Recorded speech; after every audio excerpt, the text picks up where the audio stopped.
The Adventures of Sherlock Holmes, Chapter 1, page 1 of 30. To Sherlock Holmes she is always the woman. I have seldom heard him mention her under any other name. In his eyes she eclipses and predominates the whole of her sex. It was not that he felt any emotion akin to love for Irene Adler. All emotions, and that one particularly, were abhorrent to his cold, precise but admirably balanced mind. He was, I take it, the most perfect reasoning and observing machine that the world has seen, but as a lover he would have placed himself in a false position. He never spoke of the softer passions, save with a jibe and a sneer. They were admirable things for the observer, excellent for drawing the veil from men's motives and actions. But for the trained reasoner to admit such intrusions into his own delicate and finely adjusted temperament was to introduce a distracting factor which might throw a doubt upon all his mental results.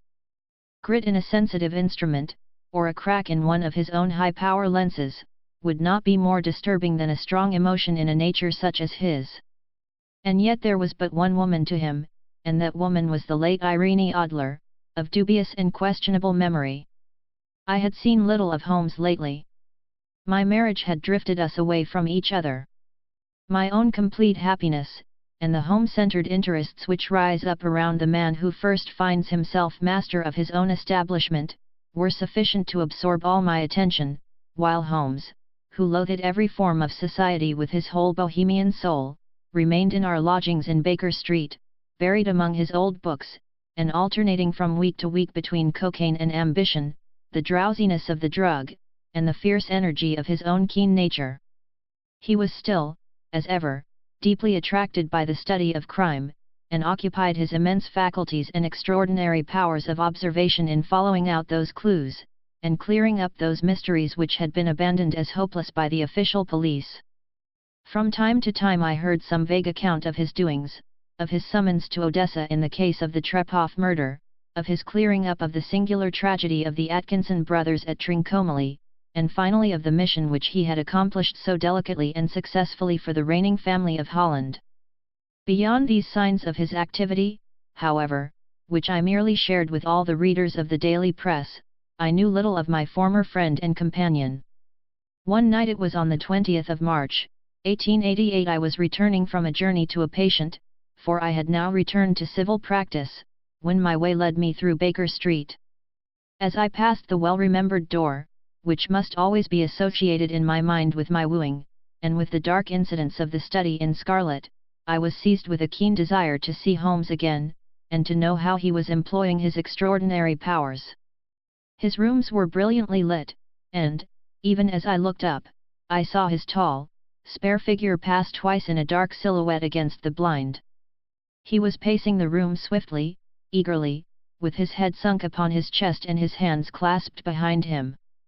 To me, who knew his every mood and habit, his attitude and manner told their own story. He was at work again. He had risen out of his drug-created dreams and was hot upon the scent of some new problem. I rang the bell and was shown up to the chamber which had formerly been in part my own. His manner was not effusive. It seldom was, but he was glad, I think, to see me. With hardly a word spoken, but with a kindly eye, he waved me to an armchair, threw across his case of cigars, and indicated a spirit case and a gasogene in the corner. Then he stood before the fire and looked me over in his singular introspective fashion. "Wedlock suits you," he remarked. "I think, Watson, that you have put on 7.5 pounds since I saw you." 7. I answered. "Indeed, I should have thought a little more." "Just a trifle more, I fancy, Watson." "And in practice again, I observe. You did not tell me that you intended to go into harness." "Then, how do you know?" "I see it, I deduce it."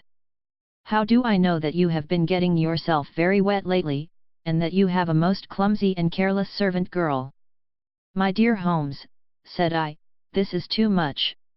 You would certainly have been burned, had you lived a few centuries ago.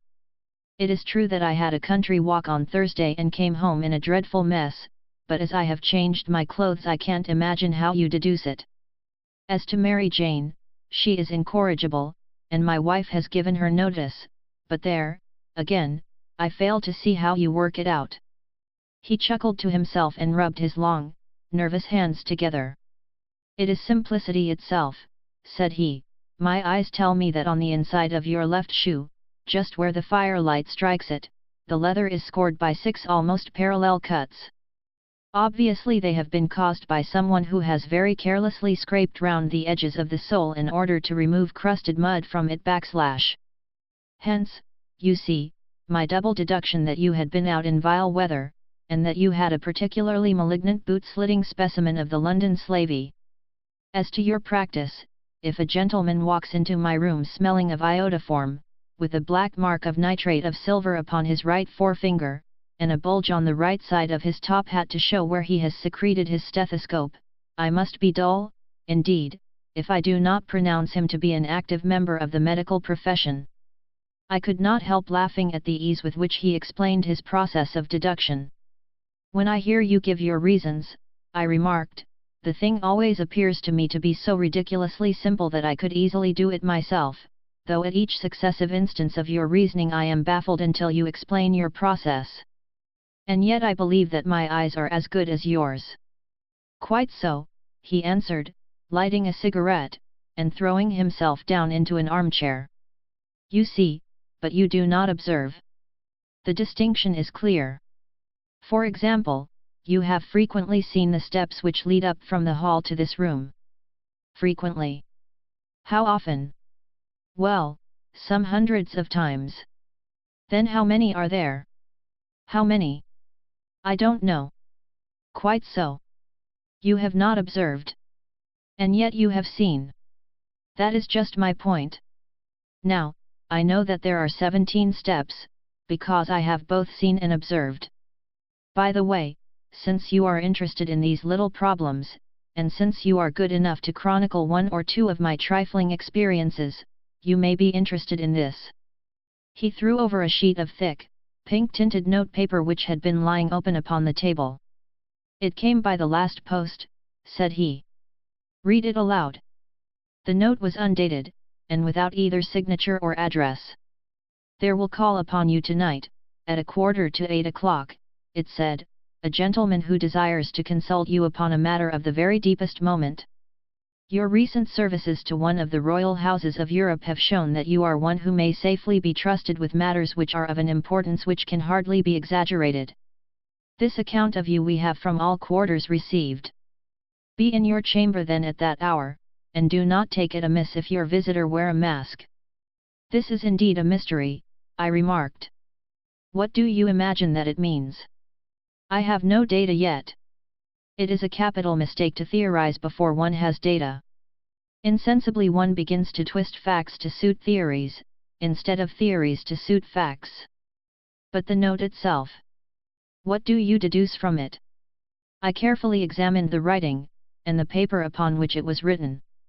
"The man who wrote it was presumably well-to-do," I remarked, endeavoring to imitate my companion's processes. "Such paper could not be bought under £0.50 a packet. It is peculiarly strong and stiff." "Peculiar, that is the very word," said Holmes. "It is not an English paper at all. Hold it up to the light." Chapter 1. I did so, and saw a large E with a small g, a P, and a large G with a small t woven into the texture of the paper. "What do you make of that?" asked Holmes. "The name of the maker, no doubt, or his monogram, rather." "Not at all. The G with the small t stands for Gesellschaft, which is the German for company. It is a customary contraction like RCOP, of course, stands for papier.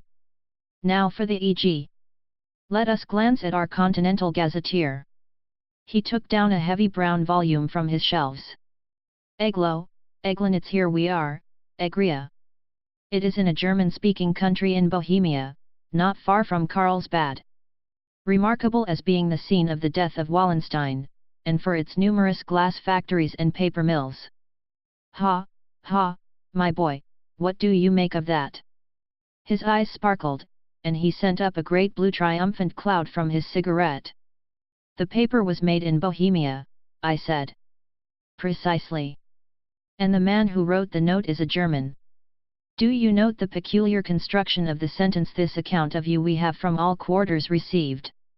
A Frenchman or Russian could not have written that. It is the German who is so uncourteous to his verbs. It only remains, therefore, to discover what is wanted by this German who writes upon Bohemian paper and prefers wearing a mask to showing his face.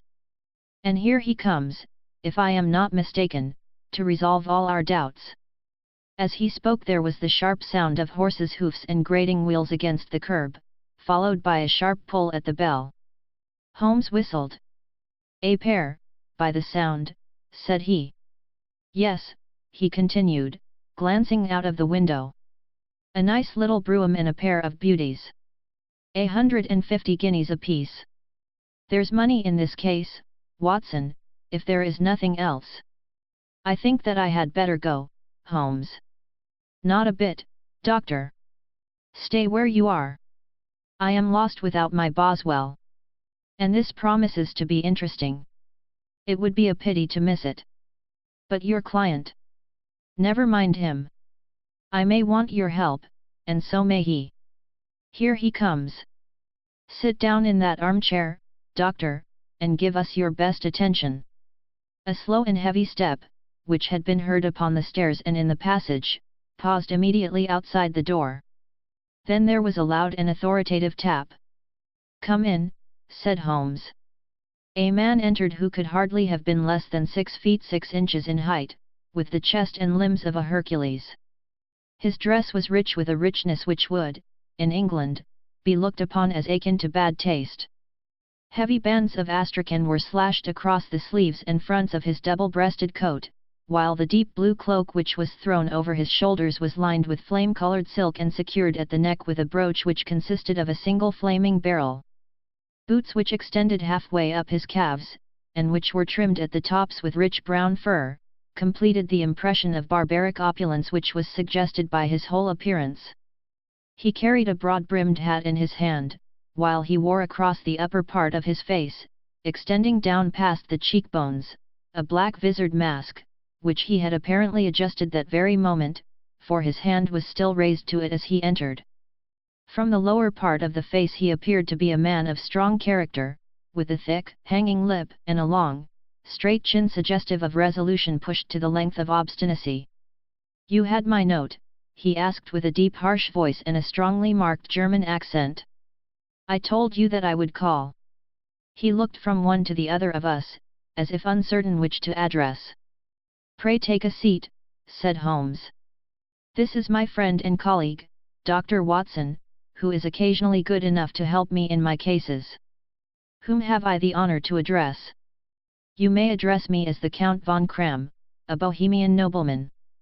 I understand that this gentleman, your friend, is a man of honor and discretion, whom I may trust with a matter of the most extreme importance.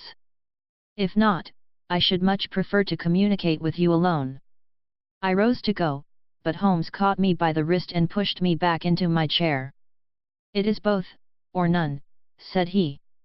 "You may say before this gentleman anything which you may say to me." The Count shrugged his broad shoulders. "Then I must begin," said he, "by binding you both to absolute secrecy for 2 years, at the end of that time the matter will be of no importance. At present it is not too much to say that it is of such weight it may have an influence upon European history." "I promise," said Holmes. "And I. You will excuse this mask," continued our strange visitor. "The august person who employs me wishes his agent to be unknown to you, and I may confess at once that the title by which I have just called myself is not exactly my own."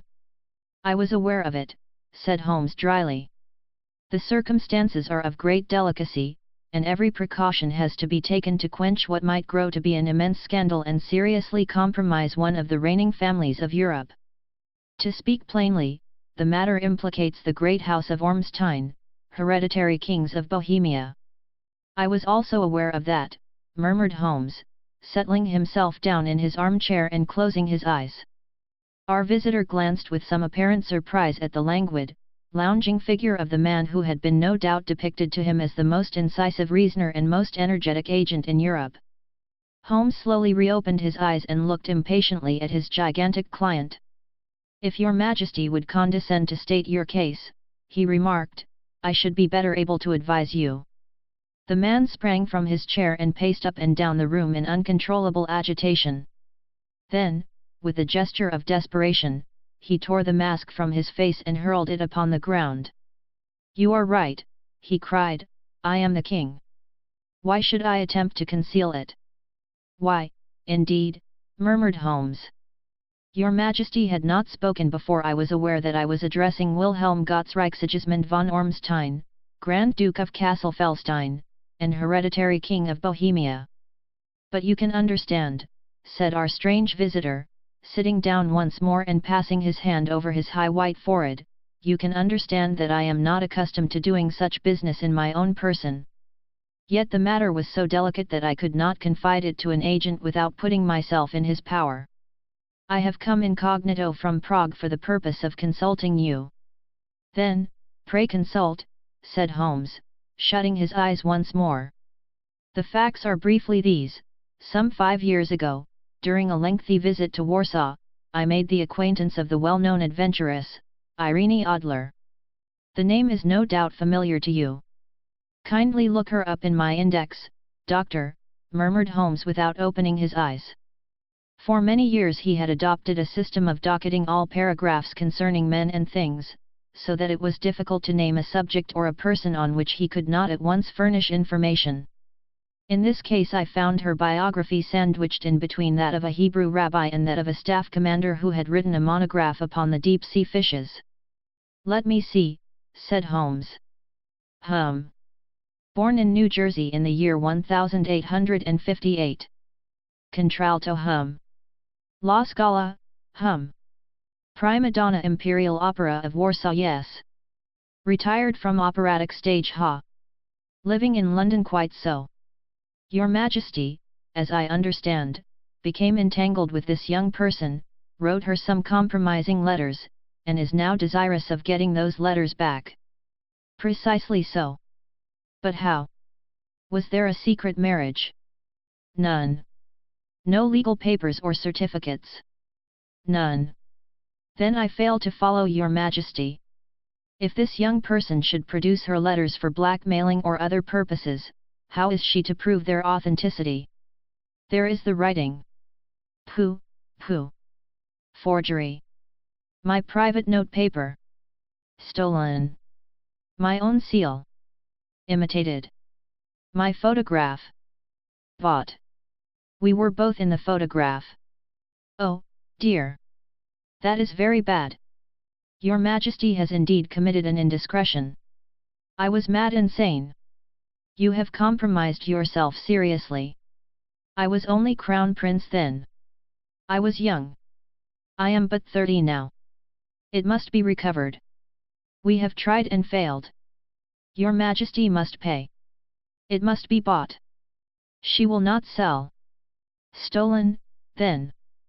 5 attempts have been made. Twice burglars in my pay ransacked her house. Once we diverted her luggage when she travelled. Twice she has been waylaid. There has been no result. No sign of it. Absolutely none. Holmes laughed. It is quite a pretty little problem, said he. But a very serious one to me, returned the king reproachfully. Very, indeed. And what does she propose to do with the photograph? To ruin me. But how? I am about to be married. So I have heard. To Clotilde Lethmann von Saxe-Meiningen, second daughter of the King of Scandinavia. You may know the strict principles of her family. She is herself the very soul of delicacy. A shadow of a doubt as to my conduct would bring the matter to an end. And Irene Adler threatens to send them the photograph. And she will do it. I know that she will do it. You do not know her, but she has a soul of steel. She has the face of the most beautiful of women, and the mind of the most resolute of men. Rather than I should marry another woman, there are no lengths to which she would not go, none. You are sure that she has not sent it yet? I am sure. And why? Because she has said that she would send it on the day when the betrothal was publicly proclaimed. That will be next Monday. Oh, Then we have 3 days yet, said Holmes with a yawn. That is very fortunate, as I have 1 or 2 matters of importance to look into just at present. Your Majesty will, of course, stay in London for the present. Certainly. You will find me at the Langham under the name of the Count von Kram. Then I shall drop you a line to let you know how we progress. Pray do so. I shall be all anxiety. Then, as to money. You have carte blanche? Absolutely. I tell you that I would give one of the provinces of my kingdom to have that photograph. And for present expenses. The king took a heavy chamois leather bag from under his cloak and laid it on the table. There are £300 in gold and 700 in notes, he said. Holmes scribbled a receipt upon a sheet of his notebook and handed it to him. And Mademoiselle's address, he asked. Is Briony Lodge, Serpentine Avenue, St. John's Wood. Holmes took a note of it. One other question, said he. Was the photograph a cabinet? It was. Then, good night, Your Majesty, and I trust that we shall soon have some good news for you. And good night, Watson, he added, as the wheels of the royal brougham rolled down the street. If you will be good enough to call tomorrow afternoon at 3 o'clock, I should like to chat this little matter over with you. 2. At 3 o'clock precisely I was at Baker Street, but Holmes had not yet returned. The landlady informed me that he had left the house shortly after 8 o'clock in the morning. I sat down beside the fire, however, with the intention of awaiting him, however long he might be. I was already deeply interested in his inquiry, for, though it was surrounded by none of the grim and strange features which were associated with the 2 crimes which I have already recorded, still, the nature of the case and the exalted station of his client gave it a character of its own. Indeed, apart from the nature of the investigation which my friend had on hand, there was something in his masterly grasp of a situation, and his keen, incisive reasoning, which made it a pleasure to me to study his system of work, and to follow the quick, subtle methods by which he disentangled the most inextricable mysteries. So accustomed was I to his invariable success that the very possibility of his failing had ceased to enter into my head. It was close upon 4 before the door opened, and a drunken-looking groom, ill-kempt and side-whiskered, with an inflamed face and disreputable clothes, walked into the room. Accustomed as I was to my friend's amazing powers in the use of disguises, I had to look 3 times before I was certain that it was indeed he. With a nod he vanished into the bedroom, whence he emerged in 5 minutes tweed-suited and respectable, as of old. Putting his hands into his pockets, he stretched out his legs in front of the fire and laughed heartily for some minutes. Well, really, he cried, and then he choked and laughed again until he was obliged to lie back, limp and helpless, in the chair. What is it? It's quite too funny. I am sure you could never guess how I employed my morning, or what I ended by doing. I can't imagine. I suppose that you have been watching the habits, and perhaps the house, of Miss Irene Adler. Quite so, but the sequel was rather unusual. I will tell you, however. I left the house a little after 8 o'clock this morning in the character of a groom out of work.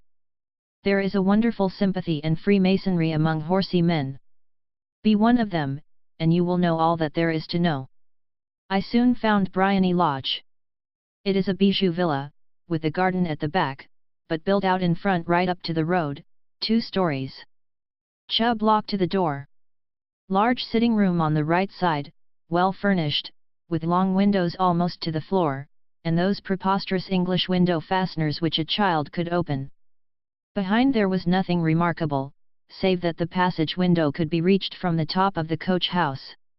I walked round it and examined it closely from every point of view, but without noting anything else of interest. I then lounged down the street and found, as I expected, that there was a mews in a lane which runs down by one wall of the garden. I lent the ostlers a hand in rubbing down their horses, and received in exchange 2d, a glass of half and half, 2 fills of shag tobacco, and as much information as I could desire about Miss Adler, to say nothing of half a dozen other people in the neighbourhood in whom I was not in the least interested, but whose biographies I was compelled to listen to. And what of Irene Adler? I asked. Oh, she has turned all the men's heads down in that part. She is the daintiest thing under a bonnet on this planet. So say the Serpentine Muse, to a man. She lives quietly, sings at concerts, drives out at 5 every day, and returns at 7 sharp for dinner. Seldom goes out at other times, except when she sings. Has only one male visitor, but a good deal of him. He is dark, handsome, and dashing, never calls less than once a day, and often twice. He is a Mr. Godfrey Norton, of the Inner Temple. See the advantages of a cabman as a confidant. They had driven him home a dozen times from Serpentine Mews, and knew all about him. When I had listened to all they had to tell, I began to walk up and down near Bryony Lodge once more, and to think over my plan of campaign. This Godfrey Norton was evidently an important factor in the matter. He was a lawyer. That sounded ominous. What was the relation between them, and what the object of his repeated visits? Was she his client, his friend, or his mistress? If the former, she had probably transferred the photograph to his keeping. If the latter, it was less likely. On the issue of this question depended whether I should continue my work at Bryony Lodge, or turn my attention to the gentlemen's chambers in the temple. It was a delicate point, and it widened the field of my inquiry. I fear that I bore you with these details, but I have to let you see my little difficulties, if you are to understand the situation. I am following you closely, I answered. I was still balancing the matter in my mind when a hansom cab drove up to Bryony Lodge, and a gentleman sprang out. He was a remarkably handsome man, dark, aquiline, and moustached, evidently the man of whom I had heard. He appeared to be in a great hurry, shouted to the cabman to wait, and brushed past the maid who opened the door with the air of a man who was thoroughly at home. He was in the house about half an hour, and I could catch glimpses of him in the windows of the sitting room, pacing up and down, talking excitedly, and waving his arms. Of her I could see nothing. Presently he emerged, looking even more flurried than before. As he stepped up to the cab, he pulled a gold watch from his pocket and looked at it earnestly. "Drive like the devil," he shouted, "first to Gross and Hankey's in Regent Street, and then to the Church of St. Monica in the Edgware Road.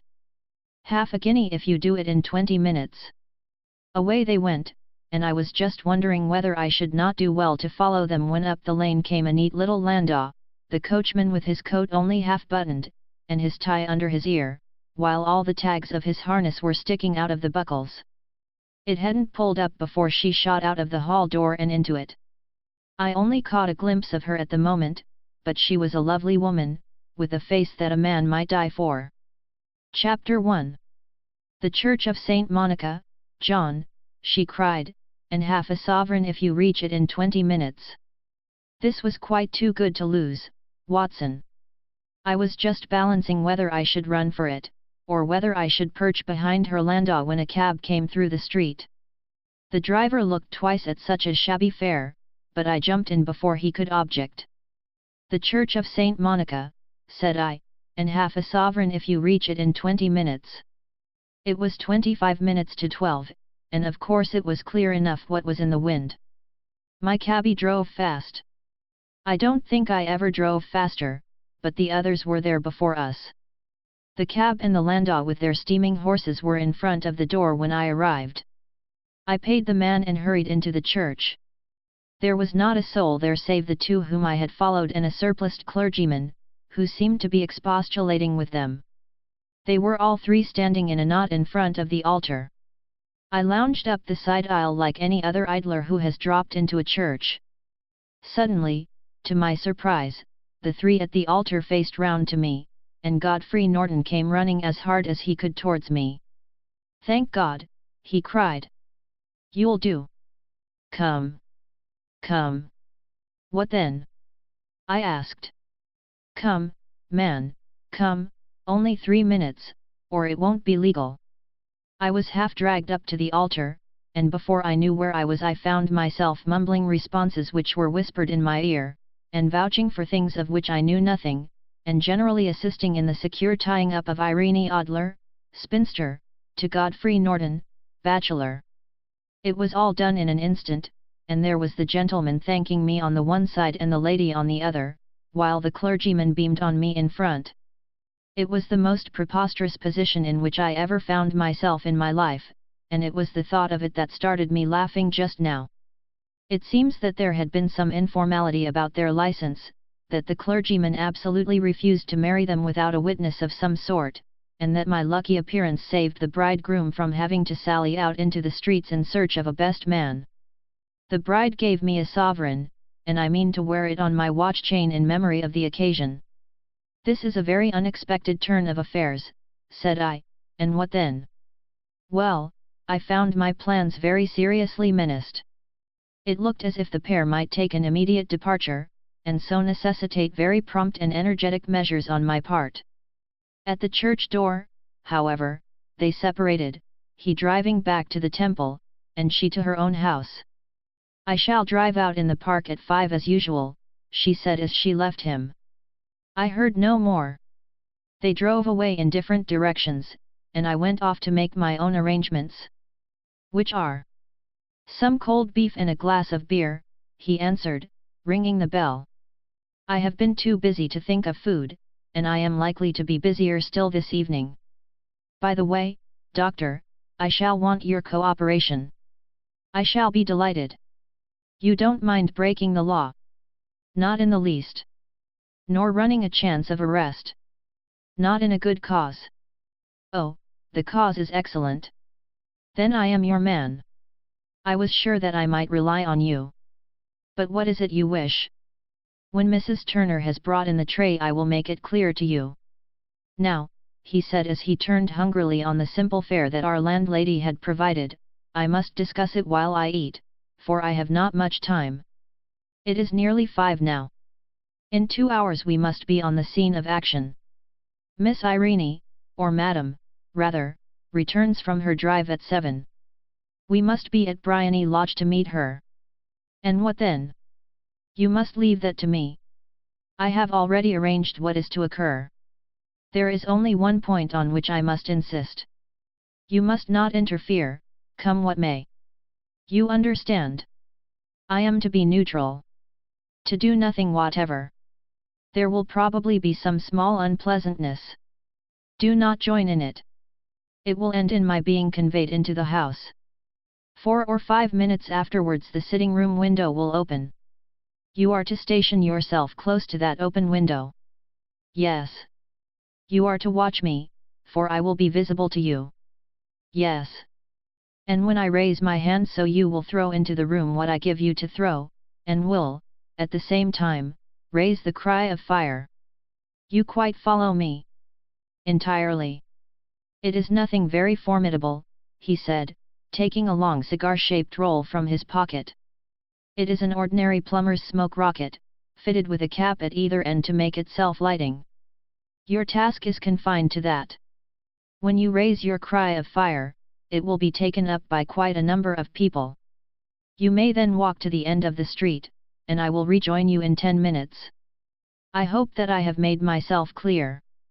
I am to remain neutral, to get near the window, to watch you, and at the signal to throw in this object, then to raise the cry of fire, and to wait you at the corner of the street. Precisely. Then you may entirely rely on me. That is excellent. I think, perhaps, it is almost time that I prepare for the new role I have to play. He disappeared into his bedroom and returned in a few minutes in the character of an amiable and simple-minded nonconformist clergyman. His broad black hat, his baggy trousers, his white tie, his sympathetic smile, and general look of peering and benevolent curiosity were such as Mr. John Hare alone could have equalled. It was not merely that Holmes changed his costume. His expression, his manner, his very soul seemed to vary with every fresh part that he assumed. The stage lost a fine actor, even as science lost an acute reasoner, when he became a specialist in crime. It was 6:15 when we left Baker Street, and it still wanted 10 minutes to the hour when we found ourselves in Serpentine Avenue. It was already dusk, and the lamps were just being lighted as we paced up and down in front of Bryony Lodge, waiting for the coming of its occupant. The house was just such as I had pictured it from Sherlock Holmes' succinct description, but the locality appeared to be less private than I expected. On the contrary, for a small street in a quiet neighborhood, it was remarkably animated. There was a group of shabbily dressed men smoking and laughing in a corner, a scissors grinder with his wheel, 2 guardsmen who were flirting with a nurse girl, and several well-dressed young men who were lounging up and down with cigars in their mouths. "You see," remarked Holmes, as we paced to and fro in front of the house, "this marriage rather simplifies matters. The photograph becomes a double-edged weapon now. The chances are that she would be as averse to its being seen by Mr. Godfrey Norton, as our client is to its coming to the eyes of his princess. Now the question is, where are we to find the photograph? Where, indeed? It is most unlikely that she carries it about with her. It is cabinet size. Too large for easy concealment about a woman's dress. She knows that the king is capable of having her waylaid and searched. 2 attempts of the sort have already been made. We may take it, then, that she does not carry it about with her. Where, then? Her banker or her lawyer? There is that double possib. The Adventures of Sherlock Holmes, Chapter 1, page 1 of 30. "Is the poor gentleman much hurt?" she asked. "He is dead," cried several voices. "No, no, there's life in him," shouted another. "But he'll be gone before you can get him to hospital." "He's a brave fellow," said a woman. "They would have had the lady's purse and watch if it hadn't been for him. They were a gang, and a rough one, too. Ah, he's breathing now. He can't lie in the street. May we bring him in, marm?" "Surely. Bring him into the sitting room. There is a comfortable sofa. This way, please." Slowly and solemnly he was borne into Briony Lodge and laid out in the principal room, while I still observed the proceedings from my post by the window. The lamps had been lit, but the blinds had not been drawn, so that I could see Holmes as he lay upon the couch. I do not know whether he was seized with compunction at that moment for the part he was playing, but I know that I never felt more heartily ashamed of myself in my life than when I saw the beautiful creature against whom I was conspiring, or the grace and kindliness with which she waited upon the injured man. And yet it would be the blackest treachery to Holmes to draw back now from the part which he had entrusted to me. I hardened my heart, and took the smoke rocket from under my ulster. After all, I thought, we are not injuring her. We are but preventing her from injuring another. Holmes had sat up upon the couch, and I saw him motion like a man who is in need of air. A maid rushed across and threw open the window. At the same instant I saw him raise his hand, and at the signal I tossed my rocket into the room with a cry of fire. The word was no sooner out of my mouth than the whole crowd of spectators, well-dressed and ill gentlemen, ostlers, and servant maids joined in a general shriek of fire. Thick clouds of smoke curled through the room and out at the open window. I caught a glimpse of rushing figures, and a moment later the voice of Holmes from within assuring them that it was a false alarm. Slipping through the shouting crowd I made my way to the corner of the street, and in 10 minutes was rejoiced to find my friend's arm in mine, and to get away from the scene of uproar. He walked swiftly and in silence for some few minutes until we had turned down one of the quiet streets which lead towards the Edgware Road. "You did it very nicely, Doctor," he remarked. "Nothing could have been better. It is all right. You have the photograph. I know where it is." "And how did you find out?" "She showed me, as I told you she would. I am still in the dark." "I do not wish to make a mystery," said he, laughing. "The matter was perfectly simple. You, of course, saw that everyone in the street was an accomplice. They were all engaged for the evening. I guessed as much. Then, when the row broke out, I had a little moist red paint in the palm of my hand. I rushed forward, fell down, clapped my hand to my face, and became a piteous spectacle. It is an old trick. That also I could fathom. Then they carried me in. She was bound to have me in. What else could she do? And into her sitting room, which was the very room which I suspected. It lay between that and her bedroom, and I was determined to see which. They laid me on a couch, I motioned for air, they were compelled to open the window, and you had your chance. How did that help you? It was all important. When a woman thinks that her house is on fire, her instinct is at once to rush to the thing which she values most. It is a perfectly overpowering impulse, and I have more than once taken advantage of it. In the case of the Darlington substitution scandal it was of use to me, and also in the Arnsworth Castle business. A married woman grabs at her baby, an unmarried one reaches for her jewel box. Now it was clear to me that Our Lady of today had nothing in the house more precious to her than what we are in quest of. She would rush to secure it. The alarm of fire was admirably done. The smoke and shouting were enough to shake nerves of steel. She responded beautifully. The photograph is in a recess behind a sliding panel just above the right bell pull. She was there in an instant, and I caught a glimpse of it as she half drew it out. When I cried out that it was a false alarm, she replaced it, glanced at the rocket, rushed from the room, and I have not seen her since. I rose, and, making my excuses, escaped from the house. I hesitated whether to attempt to secure the photograph at once, but the coachman had come in, and as he was watching me narrowly it seemed safer to wait. A little over-precipitance may ruin all. And now? I asked. Our quest is practically finished. I shall call with the king tomorrow, and with you, if you care to come with us. We will be shown into the sitting room to wait for the lady, but it is probable that when she comes she may find neither us nor the photograph.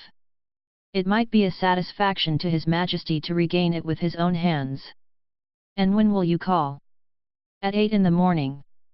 She will not be up, so that we shall have a clear field. Besides, we must be prompt, for this marriage may mean a complete change in her life and habits. I must wire to the king without delay. We had reached Baker Street and had stopped at the door. He was searching his pockets for the key when someone passing said, "Good night, Mr. Sherlock Holmes." There were several people on the pavement at the time, but the greeting appeared to come from a slim youth in an ulster who had hurried by. "I've heard that voice before," said Holmes, staring down the dimly lit street. "Now, I wonder who the deuce that could have been." 3. I slept at Baker Street that night, and we were engaged upon our toast and coffee in the morning when the King of Bohemia rushed into the room. "You have really got it," he cried, grasping Sherlock Holmes by either shoulder and looking eagerly into his face. "Not yet. But you have hopes." "I have hopes." "Then, come. I am all impatience to be gone." "We must have a cab."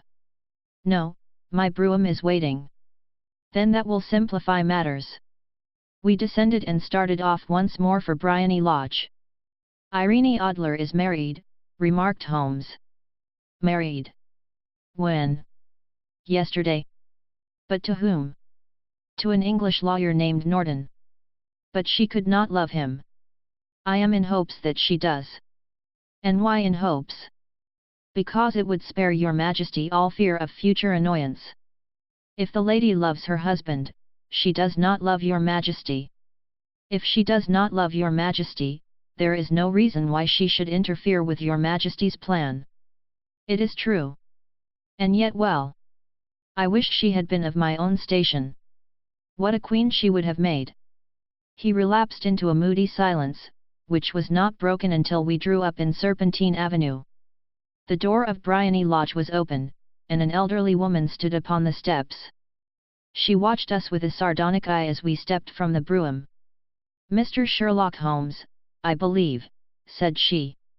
"I am Mr. Holmes," answered my companion, looking at her with a questioning and rather startled gaze. "Indeed. My mistress told me that you were likely to call. She left this morning with her husband by the 5:15 train from Charing Cross for the Continent." "What?" Sherlock Holmes staggered back, white with chagrin and surprise. "Do you mean that she has left England? Never to return?" "And the papers?" asked the king hoarsely. "All is lost." "We shall see." He pushed past the servant and rushed into the drawing room, followed by the king and myself. The furniture was scattered about in every direction, with dismantled shelves and open drawers, as if the lady had hurriedly ransacked them before her flight. Holmes rushed at the bell pull, tore back a small sliding shutter, and, plunging in his hand, pulled out a photograph and a letter. The photograph was of Irene Adler herself in evening dress. The letter was superscribed to Sherlock Holmes, Esq to be left till called for. My friend tore it open and we all three read it together. It was dated at midnight of the preceding night and ran in this way: My dear Mr. Sherlock Holmes, you really did it very well. You took me in completely. Until after the alarm of fire, I had not a suspicion. But then, when I found how I had betrayed myself, I began to think.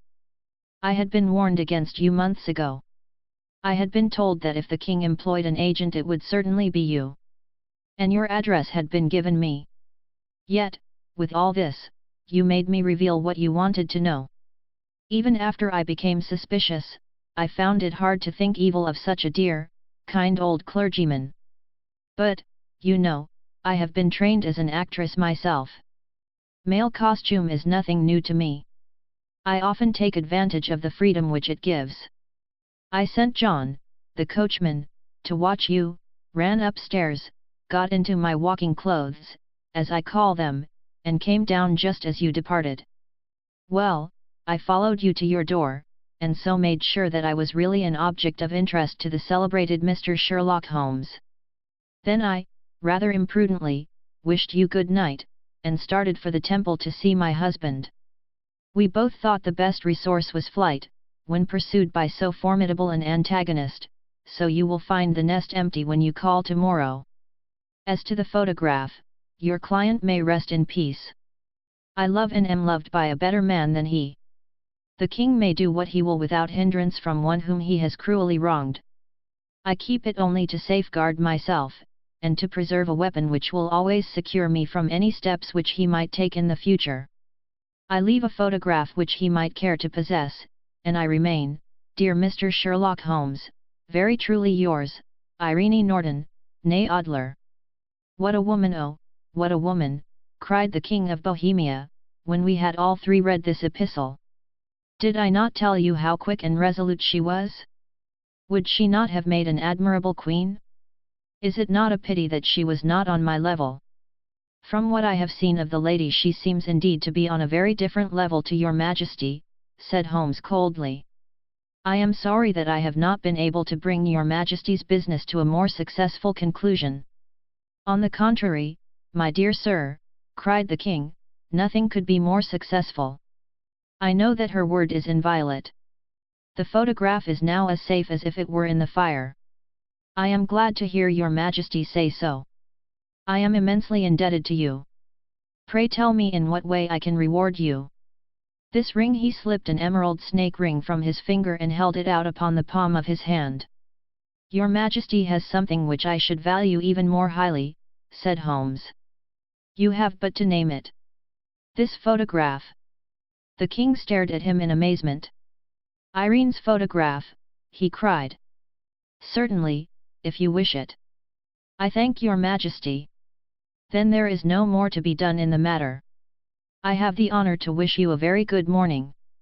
He bowed, and, turning away without observing the hand which the king had stretched out to him, he set off in my company for his chambers. And that was how a great scandal threatened to affect the kingdom of Bohemia, and how the best plans of Mr. Sherlock Holmes were beaten by a woman's wit. He used to make merry over the cleverness of women, but I have not heard him do it of late. And when he speaks of Irene Adler, or when he refers to her photograph, it is always under the honorable title of the woman.